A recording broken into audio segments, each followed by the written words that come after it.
Hiya! Beat that, Gramps. Gramps? I'm in my 20s. Yeah, 1920s. I've told you a million times not to talk to me when I'm doing my lashes. De tu querida presencia, comandante. So millions of you have seen me, but none of you know me. Get to know me while I do my pin curls. I paid 10 cents for these. My name is Beverly. I'm a senior in high school, which basically means I run the place. I'm head cheerleader, obviously. I was also supposed to be on student council, but I dropped out. It was so boring. Oh. Plus, I already have enough on my plate, you know, being popular and all. I have a steady boyfriend, and he has the best trait a boyfriend can have. A car. My favorite subjects in school are lunch and going home. My least favorite subject is probably home ec. Because what do you mean Miss B is going to teach us how to sew clothes dressed like that? Really? After graduation, I plan to move to California, or marry someone tall, or become famous. Ideally, all three. Well, that's enough about me. Just know, if you see a girl wearing the same sweater tomorrow, she's copying. Again. And then tomorrow, when I take my hair out, I'll answer her questions, I guess.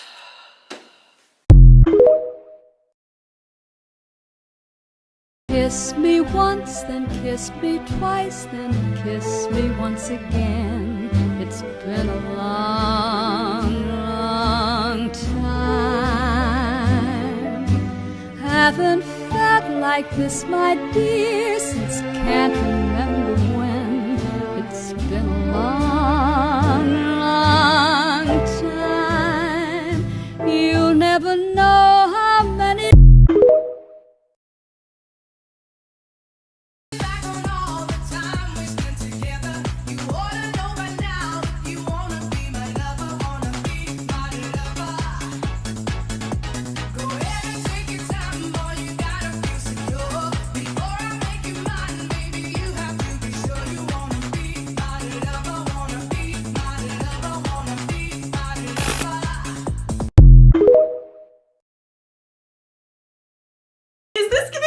Or is it giving grandma? What are you doing? Oh my gosh, who are you? My boyfriend bought that necklace for me in 1974. It's vintage. Oh, cute! Like the 1960s? The 60s was last year, hun. Try the 1920s. Like 100 years old? Oh my gosh, should I be wearing this? It's a necklace, not a croissant. It was made to last. Sorry, it's just literally these turned my ears green last week. Green?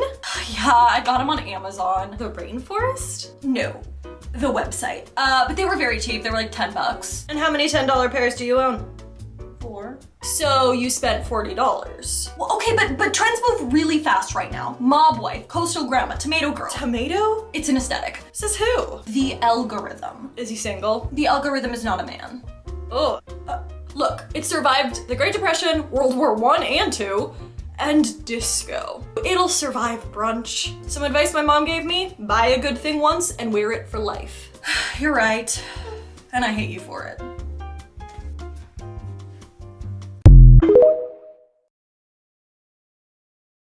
A lot of you guys want to know how I dress like this. What's the inspiration?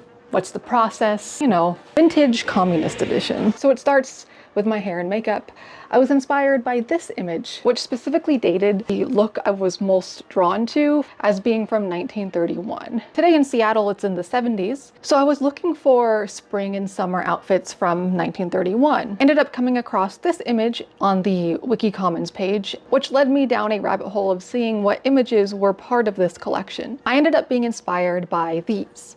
In the end, I chose this navy pinafore that I got at a Goodwill. It's probably 90s, but the length and silhouette, depending on how tight you tie it in the back, works for a lot of different eras. Then I have this shirt, which is a reproduction 1940s, more casual blouse from the brand Freddy's of Pinewood. Because of the poof shoulder detail and the tie around the neck, it does give off a more 1930s look. Now I like the 1930s because, well, it's a fantastic era of history when it comes to labor movements, progress in the Soviet Union, and the Communist Party in the United States. But I also like the length of things. I am Muslim and I have certain personal boundaries and comforts when it comes to how I want to cover. I can still give off a 1930s look with a high neck and a hat. an amount of coverage that I'm okay with personally when it's hot out. That being said, this cloche is modern. There's nothing too special about it. Authentic cloches from the 20s and 30s are very expensive, and reproductions can be as well. So this is just generic, but I was able to jazz it up and make it look of the era with this 1930s Bakelite Art Deco hat pin and just folding the brim around in a way that mimics styles of the time. The shoes I'm wearing are 1930s reproduction, and I was given them by my friend, Witchy Hanfu. They're actually sold on her shop, Nua Hanfu. They are the Three Rivers shoes. I also put on this 1930s communist pin, Reed Communist Press, and my bag is an authentic Soviet map case, though much later. The style of map cases never changed too much over the years, so most military surplus map cases and bags will give off anything from the 30s to the 70s. And lastly, my sunglasses. These are 40s reproduction, but similar shapes were also worn in the 30s. And so that's the thought process and exactly what I'm wearing. It's also important to note that I'm not trying to replicate the fashion plates that I showed you. Most of them are French, and the designs are quite, well, bourgeois. Due to my personal moral and ideological stances, I'm always going to go for something a bit more simple. Still natural fibers, made well, last a long time, but thrifted and not so elegant, I suppose. Something that's sturdy but still gives the look. Anyways, I hope that's helpful. I quite like this outfit. Made out of muscle and blood and skin and bones. A mind that's weak and a back that's strong. You load 16 tons. What do you get? Another day older and deeper in debt. St. Peter, don't you call me, 'cause I can't go. I owe my soul to the company store.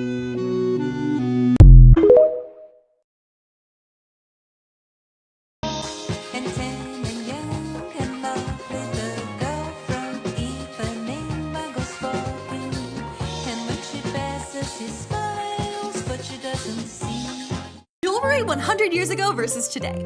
The hottest necklaces of the 20s were long, often in pearl strands or chains with Art Deco pendants like this, while today we usually tend to stick to shorter chains, sometimes stacked, and usually in yellow gold. With bobbed hair showing off ears and necks, 1920s women loved a drop earring, while today a gold hoop tends to be a go-to for a lot of modern gals.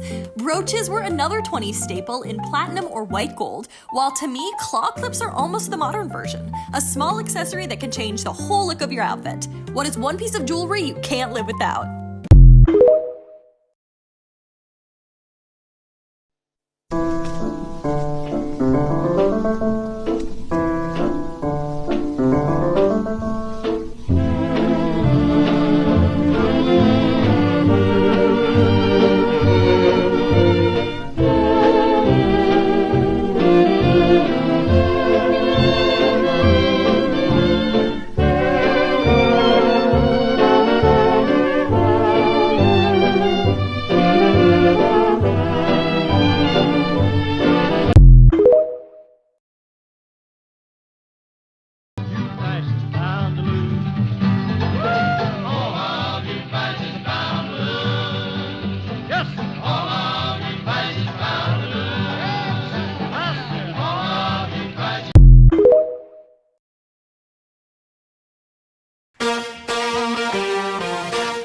Let's go, girls. Come on.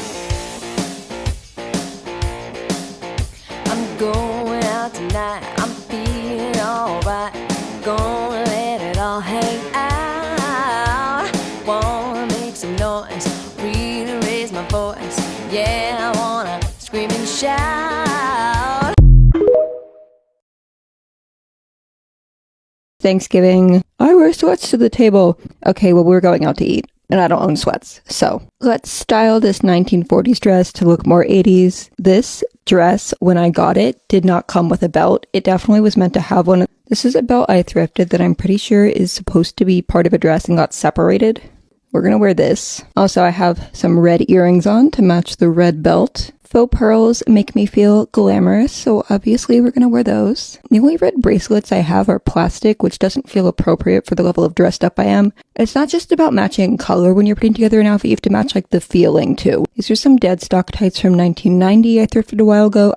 simple black heels. This is actually my second choice of heel, but my other pair that I wear a lot, I need to take to the cobbler. I have this Papagayo clutch that's very simple that I think I'm going to take. The reason I'm not taking that red purse is because while I feel like this particular piece of etiquette doesn't really exist in today's world, you know, back in the day there were bags that you took to dinner and like daily bags and they weren't the same. The fact that it is a different shade of red is a bit annoying, but it's like really cold outside. It dropped like 20 degrees overnight. So if I get cold at the table, I have this 50s or 60s cardigan. It's bracelet length, so you can actually still see my bracelets. All right, here's our finished look. You can't see my shoes, but you know what they look like. 100 years of lipsticks. In the 1920s, the dramatic Cupid's bow was the ideal shape, with metal lip tracers promising the perfect shape. During the Great Depression, lipstick was often treated as a small, affordable luxury, and a rounded, slightly overdrawn lip became known as the Crawford smear. World War II saw red lips everywhere, and the U.S. Marine Corps Women's Reserve actually issued red lipstick as part of their standard uniform. In the 50s, chemist Hazel Bishop launched one of the first hugely successful no-smear lipsticks, and vivid reds and pinks were popular. And in the 60s, youthful mod styles favored pale lip colors like pastel pinks, peachy tones, and even frosted or white lipsticks. The 70s saw a wide array of colors, including a nude or earthy tone lip, as well as the bright shades associated with the disco era, while the 80s favored neon lips and anything with a strong shine or shimmer. In the 90s, brown and brown nude lip liner was everywhere, made popular by black and brown communities, while a glossy, shiny, pale pink lip was the look of the early aughts. Today, everyone has their own version of a lip combo, but I personally love anything that smells really good. What is your go-to lip?